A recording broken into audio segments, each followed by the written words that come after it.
What's going on, Guardians? It's Tizzle here, and I want to welcome you to Subclass School, the series where I teach you everything you need to know about every subclass in Destiny. So a couple disclaimers to start. These videos take a ton of time and effort to produce, so leaving a like on the video would mean a lot to me. Let's shoot for 10,000 likes on this one. Next, I do all my own testing, but I also use the Destiny Data Compendium to cross-reference my findings, or for certain values like damage resistance. It's an extremely great resource, and I leave a link to it in the description of every single one of my videos. So shout out to the wonderful people who work on that spreadsheet. Also, when doing my testing, I don't use any aspect, fragment, or mod that could interfere with the testing. So you are seeing everything at its base level, so that you know exactly how it works at a baseline. Next, a big thank you to my friends and clanmates who help me test the things that require 2 or more people. It means a lot.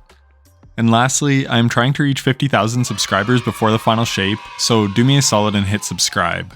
I know it seems like a lofty goal, but nearly 90% of my viewers are not subscribed. Now, I'm not too bad at math, so if we can bring that closer to even 50%, then I know we can reach 50k in no time. I have a ton of great content planned, so I know you won't regret it. Anyways, that's it, let's get into the video. So in today's video, we will be covering the Strand abilities. Much like the other Darkness subclass in Stasis, there are very few abilities on Strand. Each class only has 1 melee ability, 1 super, and 3 grenades. But I still want to cover them so you can know exactly what they do. So let's take a look at that today. We'll start with the grenades, which are common to all the classes. We'll start with the grapple grenade. Weave a grappling hook and quickly pull yourself forward. Grappling to a tangle immediately recharges your grenade energy. During and shortly after grappling, your melee attack deals area damage and unravels targets. So let's take a look at that, because there are a few things going on with the grapple. First, it can be used to do some really fun movement tech, but you can't keep grappling over and over to get around. But you can grapple over and over to a tangle or a grapple tangle. And then the way the grapple grenade does damage is it's actually from doing the melee after grappling. And let me tell you, this melee can be abused to do some insane damage. It is the meta for many different types of speedruns. From GM clears to solo dungeons, the damage a grapple melee does is crazy if you build into it properly, particularly with Banner of War and Wormgod's Caress, but it's also great with Syntheseps. There is essentially no cooldown on your grapple grenade as long as you keep grappling to a grapple tangle or a regular tangle, and you can abuse this tech with the Navigator Exotic Trace Rifle. This grapple melee also counts as a melee or a grenade, meaning it works with Ashes to Assets or hands-on, but you get less super energy back than normal, and it works with firepower or heavy-handed, but not both at the same time in either case. It used to work with both, but now it is just one or the other, so use whichever you prefer. And when you land a grapple melee, it also unravels the target, and that's basically all you have to know about grapple grenade. Next is the shackle grenade. A thrown weapon of weighted strand matter that detonates on impact, suspending targets and creating additional suspending sub-projectiles. The compendium gives a bit more info, but basically you use it to suspend targets. You cannot suspend bosses, however, but the grenade will snap in a way that deals a bit of damage to the boss. But yeah, this grenade is basically just used to suspend enemies. And lastly, we have the threadling grenade, a woven projectile that reweaves itself into threadlings while in flight. So this is just a grenade that sends out 3 threadlings. That's it. Very simple. Next we have the melees. Threaded Spike is the Hunter melee, which is a rope dart that bounces between targets, damaging and severing them. The dart will return to you once it's done, returning melee energy for each target hit.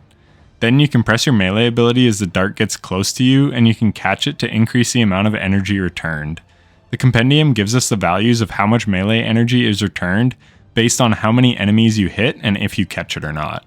It also deals less damage every time it ricochets to another enemy, and I'm not sure how far it travels, but you can see in the gameplay footage it can't go forever. Next we have the Titan melee Frenzied Blade. This states activate your charged melee ability to dash forward, slashing at targets in front of you and severing them. So, like the grapple melee, this melee ability is extremely powerful with Banner of War and either Wormgod's Caress or Syntheseps, and it can hold up to 3 melee charges. And I'm not sure if you know this, but the melee charge cooldown reduces for each charge that you have. The values are on screen, but ideally you will always have 2 melees available, because then you will get your 3rd melee charge back super quickly. 50% more quickly, in fact. So just something helpful to know. And the next melee, the Arcane Needle on Warlock, works the same way. but from 2 charges to 3, it actually gets the melee charge back 100% faster. So again, try and only use 1 melee if you can, so that you are always in that quicker cooldown zone. The melee itself reads, sling a woven needle that will embed in your target, unraveling them. Activate your melee ability again to chain up to 2 additional attacks. I tested this a lot, and I don't think that this melee has any range drop off. It seems to go forever. It will just be very hard to actually hit the enemy at a super long distance. So now we move on to the supers. Again, we'll start with the Hunter, which is Silk Strike. It states, weave a vicious rope dart and tear through your targets. Swing the rope dart in front of you to deal damage. The next part is not true. The tip of the dart no longer deals bonus damage. It used to, but they changed this in a patch a long time ago. But defeating them with the tip does cause targets to explode. And the heavy attack swings the rope dart in a singular motion to deal heavy damage all around you. And then your grenade is replaced by a grapple grenade that refreshes super quickly. So you can use this super to grapple around for far distances. So you can dodge in this super, you can grapple, you can even do your ensnaring slam if you have the aspect equipped. The compendium gives us additional info if we're interested. It lasts for almost 25 seconds at base, and the attacks will drain the super more quickly. So there is a skill gap to getting the most out of this super. In my opinion, it's the best ad clear super in the game right now. I just love it. It's very strong and it has really good movement for taking out lots of enemies, and it does high damage. Next we have the Titan Super Blade Fury. Create 2 woven blades and roam the battlefield. Perform a leaping slash towards nearby targets, severing them on hit and dealing bonus damage to suspended targets.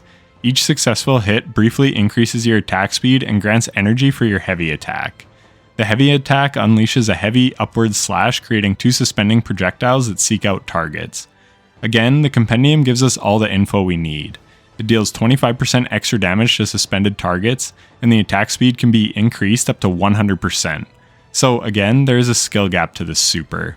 Ideally, you want to lead off with a heavy attack to suspend enemies so that you deal more damage to them. There's a 1.75 second cooldown on your heavy attack, but you can reduce this by dealing damage with your light attacks, which deal more damage to suspended enemies and increase in speed if you chain them together. So what you want to do is do a heavy attack, then deal at least 3 light attacks to take out a group of enemies.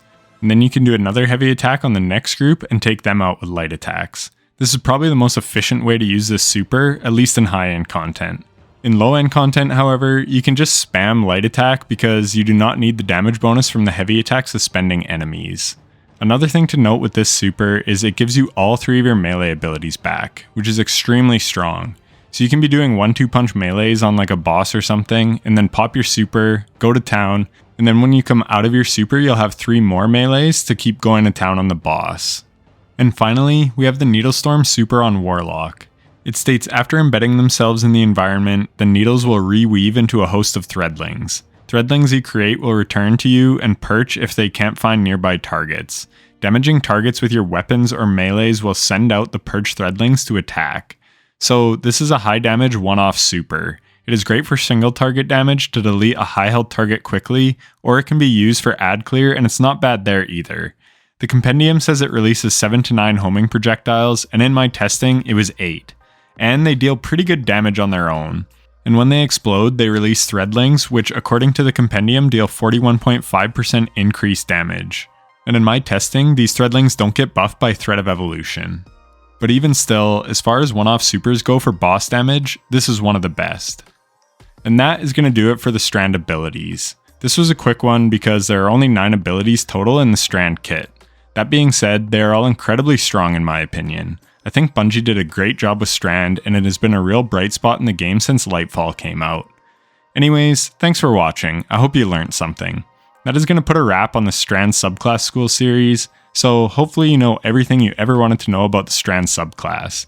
And if you missed my other Subclass School videos on the verbs, aspects, and fragments, then be sure to watch them too. I think they will really help give you a deep understanding of the subclass. I think that Arc Subclass School will launch next week, so make sure you subscribe and hit the bell so you don't miss those. Finally, thanks so much for watching to the end. I really appreciate it. Take care.